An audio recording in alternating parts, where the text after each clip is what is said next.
다섯째 날입니다. 우주적 대쟁투의 본질, 하나님의 성품에 관한 것, 공의롭고 완전한, 그리고 진리에 대해 그러한 어절들이 보이는데요.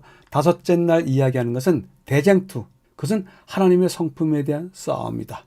우리가 대쟁투를 이런 방식으로 이야기하는 것이 드문데요. 이번 저자는 하나님의 성품에 대한 싸움이라고 전하고 있습니다. 마지막 날 다섯째 날이 중요한 내용이 많이 있는데요. 확인해 보도록 하겠습니다. 우리는 우주적 대쟁투를 알려주는 몇 구절을 보았는데요. 그런 싸움이 과연 가능하기라 한 것일까요? 누가 전능하신 하나님을 대적할 수 있을까요? 만약 대쟁투가 순전히 힘으로 싸우는 것이라고 이야기한다면 그것은 시작하기도 전에 이미 끝났을 것입니다. 그러니 이것은 분명 다른 종류의 싸움일 것입니다. 실제로 성경은 이 논쟁이 하나님의 성품에 관한 것임을 밝히고 있습니다. 즉 하나님은 실제로는 온전히 선하시고 사랑이신 분이 아니라고 하는 마귀의 비방, 그 비방에 대한 논쟁이 대쟁투의 본질이라고 하는 것입니다. 이러한 주장은 힘이나 폭력으로 이길 수 없으며 오직 대립되는 두 성품을 비교함으로써 반박할 수 있습니다. 그래서 가운데 부분에 긴 인용문을 적고 있는데요. 읽어보도록 하겠습니다. 하나님께서는 죄의 문제를 다루실 때 오직 의와 진리만을 사용하실 수 있으셨다. 사단은 하나님께서 사용하실 수 없는 아청과 기만을 사용하였다. 그는 하나님의 말씀을 그릇되게 전하고 하나님의 정부의 방침을 천사들 앞에 잘못 나타냈다. 그는 하나님께서 하늘 주민들에 대한 율법과 법칙을 제정하실 때 공정하지 않았고 피조물의 복종과 순종을 요구하심으로 하나님 자신만을 높이려 한다고 주장하였다. 그러므로 하늘 주민과 온 세계들 앞에서 하나님의 정부가 공의롭고 그분의 율법이 완전하다는 것이 실증되어야 한다. 사탄은 자기 자신이 온 우주의 행복을 촉진하기 위하여 애쓰고 있는 자처럼 보이게 했다. 그 찬탈자의 본성과 참 목적이 모두에게 알려져야 한다. 자신의 악한 행위에 의하여 자신의 정체를 드러낼 수 있도록 그에게 시간이 주어져야 한다. 지금 우리에게 주어진 시간은 이 악한 행위의 주인공이 루시퍼, 그의 정체가 드러나도록 주어진 시간인 것을 설명하고 있습니다.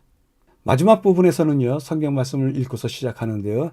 요한계시록 12장 7절, 하늘에 전쟁이 있으니 미가엘과 그의 사자들이 용과 더불어 싸울세 용과 그의 사자들도 싸우나 큰 용이 내어 쫓기니 옛뱀 곧 마귀라고도 하고 사단이라고도 하며 온 천하를 꿰는 자라. 그가 땅으로 내쫓기니 그의 사자들도 그와 함께 내쫓기니라.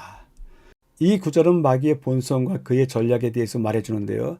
그의 계획은 피조물이 하나님은 공의롭지도 않고 사랑스러운 분도 아니라는 것, 그것을 알려주고 하나님의 법은 피조물들에게 압제적이고 해롭다는 것을 믿게 하는 것이었습니다.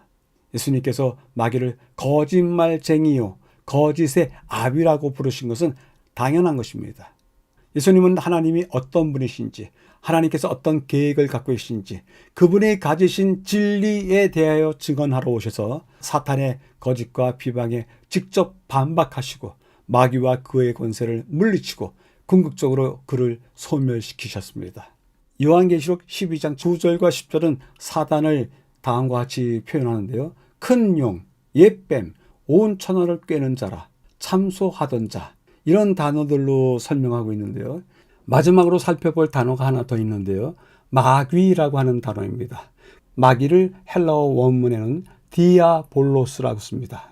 이 디아볼로스라고 하는 단어의 뜻이 중상하는 자라고 하는 뜻이 그 속에 담겨 있습니다. 결국 대쟁투의 본질은 믿음, 곧 하나님의 성품에 대한 믿음까지 포함한 그 믿음에 대해서 인정할 것인가, 아니면 중상하는 자의 그 중상, 비방, 그것을 따를 것인가 하는 것에 담겨져 있습니다. 따라서 우리의 마음속에 항상 남아있는 대쟁투는 하나님을 비방하는 자들에 대한 투쟁이고, 또한 하나님의 백성을 참소하는 자, 기만하는 자, 그들과의 싸움이기도 한 것을 다시 한번 확인하게 됩니다. 교훈은 다음과 같이 말씀하십니다. 그의 목적은 언제나 자기를 정당화시키고 반역의 책임이 하나님 정부에 있음을 입증하기 위한 것이었다. 그는 이 목적을 달성하기 위해 그의 탁월한 지력을 모두 기울였다. 그는 신중하고 조직적으로 일하여 큰 무리들이 그처럼 오랫동안 계속해온 대쟁투에 대한 그의 주장을 수락하게 이끄는데 놀라운 성공을 거두어 왔다.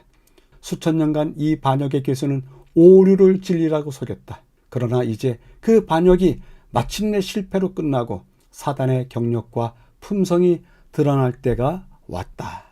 다섯째 날을 요약해 보도록 하겠습니다. 우주적 대쟁투의 본질에 대해서 다루었는데요. 이번 주 전체 교과 중에서 제일 중요한 교과를 다루었습니다. 다섯째 날의 주제는 대쟁투의 우주적, 거시적 본질이 무엇이었는가? 그것은 하나님의 품성과 관련되어 있다 하는 것을 다루면서 세 가지 이야기를 끌고 갔습니다. 대쟁투, 하나님은 선하시다, 사랑이시다, 그거 아니다 라는 투쟁이 바로 대쟁투의 시작이다. 하나님의 나라, 공의롭고 완전하다. 하나님의 입장에서는 이것을 실증해야 했다. 마지막으로 대쟁투의 본질, 하나님의 성품에 대한 믿음을 따르는지 아니지에 대한 문제이다. 때문에 질문해 볼 수 있습니다. 하나님의 성품에 대한 믿음, 그 믿음을 보이는 자로서 우리의 삶은 어떠해야 하겠습니까? 이것을 늘 마음에 품고 계셔야 되리라 생각해 봅니다.